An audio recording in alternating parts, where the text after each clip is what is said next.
ఈరోజు interesting audio నవల వచ్చేసి దేవ అరణ్య స్టోరీలో మొత్తంగా స్టోరీ ఈ వరాహస్వామి భూదేవి ఈ స్టోరీలలో హిరణ్యాక్షుని చంపినాక భూదేవి అరణ్యకు ఒక వరం ఇస్తుంది. అదే దేవ అరణ్య.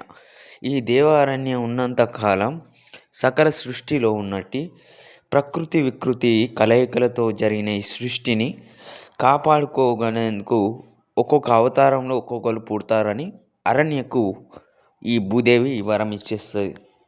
అలా ఈ భూదేవి మాట ప్రకారం అరణ్య జీవంత్వాన్ని చాటుతుంది. అయితే కాలం సాగుతున్న కొద్దీ స్టోరీ అనేది మొదలవుతుంది. చీకటి వెలుగులు కొట్లాడుకోవడం జరుగుతుంది. చీకటి వెలుగులు కొట్లాడుకోవడం జరగడం వల్ల చీకటి నేను గొప్ప అంటే నేను, వెలుగు నేను గొప్ప అంటే నేను అని. అయితే ఈ కథకు ఆంతర్యం ఏంటిదని ఈ కథలో ఉన్నటువంటి ఒక కథని నీకు చెబుతానని ఈ చీకటి వెలుగులు కలిసి సూర్యచంద్రులయ్యి ఓ కథ రాసిందే ఈ దేవ అరణ్య స్టోరీలో మొత్తం మైన్ ఏరియాలన్నింటినీ తవ్వకాలు చేస్తారు. అడవిని అంతా కొట్టేస్తారు. అడవిని కొట్టేయడం వల్ల గనులు పెంచడం వల్ల ఇటు బొగ్గు, nickel, cobalt, silver, gold, diamond ఇలాంటి మైన్స్ని తవ్వడం వల్ల అరణ్య అనేది తగ్గడం జరుగుతుంది. అరణ్య తగ్గుతుండడం వల్ల ప్రకృతి ప్రళయాలు, విపత్తి కారకాలు సృష్టించడం జరుగుతుంది. అనవసరమైన రోగాలు, అవసరం లేని ఖర్చులు, అంటువ్యాధులు విపరీతంగా 2040లో పెరిగిపోతాయి. ఇవన్నీ కంట్రోల్ చేయడానికి దేవ అరణ్య వైదికమైన దేవవైద్యులను, రాజవైద్యులను, సిద్ధ వైద్యులను, భూత వైద్యులను అందరినీ ప్రేరేపిస్తుంది. సృష్టి కార్యానికి కలాపాలకు కారకులైన మీరందరినీ చంపడానికే ఈ దేవ అరణ్య అయినట్టి అరణ్య పుట్టడం జరుగుతుంది. అరణ్య ప్రపంచంలోనే అడవిలకు తల్లి. అడవి, చెట్టు, చీమలకు, పుట్ట, నీడలకు అన్నిటికీ ఆద్యం పోసిన అమ్మవారు. ఈ అరణ్యని అంతం చేస్తూ ఉంటుంది మన సమాజం.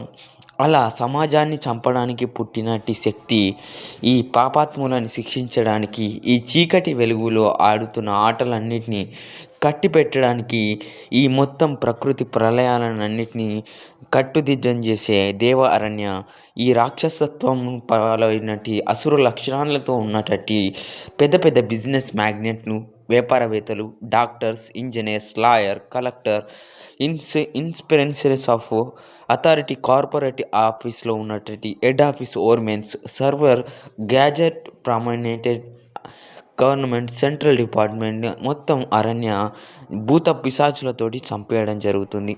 ఈ విధంగా సృష్టి కలాపాలకన్నిటికీ రేడియేషన్ని కలుగజేసే వితత్వ కార్యకలాపాలని మీరందరూ మొదలుపెట్టడం వల్ల ఈరోజు అడవి అనేది సంక్షేమాలు పథకాలమైనట్టి గ్రీన్ రివల్యూషన్ అంతరించిపోవడం వల్ల మీ వల్ల అనేకమైన మంది జీవరాశులు ప్రాణహానికి నష్టపరిహారం వల్ల మిమ్మల్ని చంపుతున్నానని హెచ్చరిస్తుంది.